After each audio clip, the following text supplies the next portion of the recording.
Okay, hear me out. I have never had an issue referring to Allah as He. And I've never really thought about it until my daughter, who was 3 when she first asked me, is Allah a man?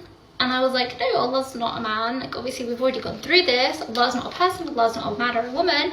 And she would say, but you said He. And I would explain to her, like, no, we say He because it's a gender-neutral term. Blah, blah, blah, blah. Allah's not a man or woman. And then the third time she asked me, she said, so can I call Allah she? And honestly, I changed the subject because I did not know what to say. Because it made me think, yeah, if we are saying He, but we absolutely do not mean Allah is a man, does it really matter what pronoun we give then? Because if we're saying He, but we absolutely don't believe Allah is a man or masculine, does it really matter if we say she, because we're not saying Allah is a woman or Allah is feminine? It's just a pronoun. Assalamu alaikum everyone. Welcome back to Muslim Playlist. Allah addressed himself in the Holy Quran.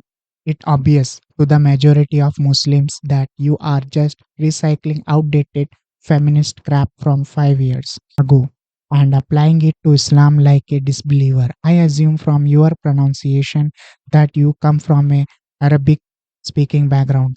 So you should know that Arabic masculine is a default grammatical form and feminine form are used when grammatically required. Allah refers to himself as He in Arabic in the Quran because it's the gender neutral term. But in English, He is not a gender neutral term. He is a masculine term. He is not gender neutral. They, them. We should call Allah they, them if we want to find the gender neutral term then. Meaning Arabic conventions uses as masculine he as a default in instances where there is not a biological gender. Being referenced also, Arabic has no true neutral pronoun like the English word it. So every noun and pronoun is either masculine or feminine. And when something is not biological gendered, Arabic defaults to the masculine form. So when Allah Ta'ala is referred to as He, this is grammatical default, not a statement about gender. Secondly, she is Arabic has a specific implication. She is used for female humans or feminine nouns.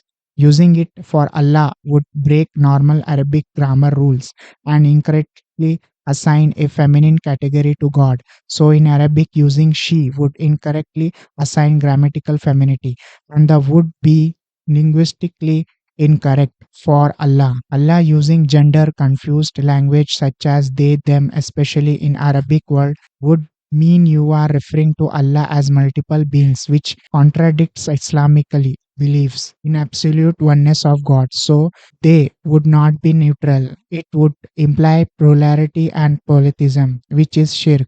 And yes, in the Quran, Allah subhanahu wa ta'ala does not refer himself as they, them. He might refer himself as we at times. However, this is not mean plurality or many gods. It's majestic plural used as a sign of respect for royalty in reference to a singular person or being, similar to how king or queen would refer to themselves as we.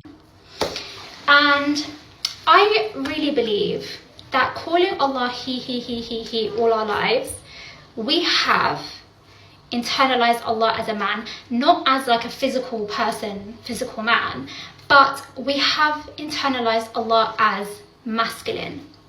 And I knew that because after the third time she asked me, I went and made dua. Like I was praying, I was in sujood, and I was making dua to Allah, referring to Allah as she. This is again another grammatical feature of a classic Arabic.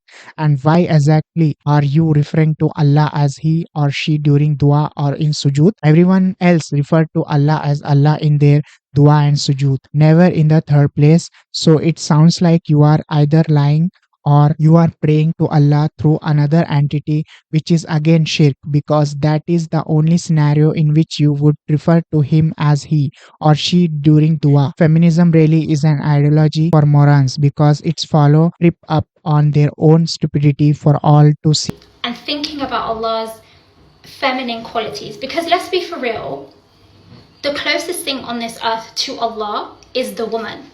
Like Allah's name, Ar-Rahman, comes from the word Rahim, which means womb. Like the closest thing on earth to God is a woman. This clown claimed that the closest thing to Allah is the womb of a woman, which is just false.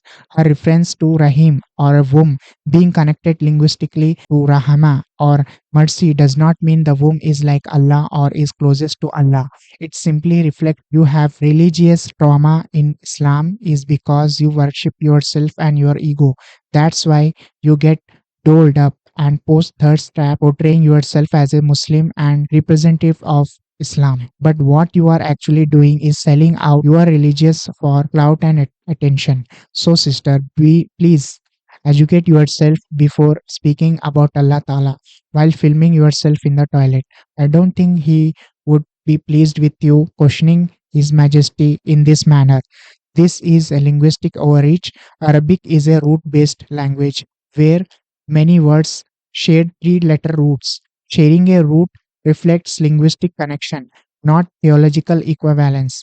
The connection points to the mercy embedded in creation and motherhood, which is beautiful, but it doesn't evaluate the womb to divine proximity.